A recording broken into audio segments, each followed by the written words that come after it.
And this is the condition of the weather we're currently enduring. Basically out here in the UK, a huge jet stream's formed over, and weather like this is, well, pretty common.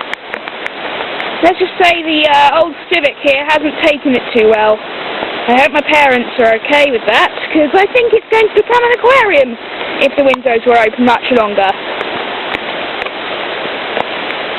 Basically, as you can see on the roof of the Civic here, we're thoroughly getting soaked. I'm just going to retreat inside the car for protection. Ugh. Well, what can I say?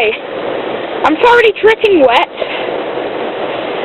You can actually hear the sound of it, hopefully on the recording. All the doors and parts of the seats are pretty much soaked.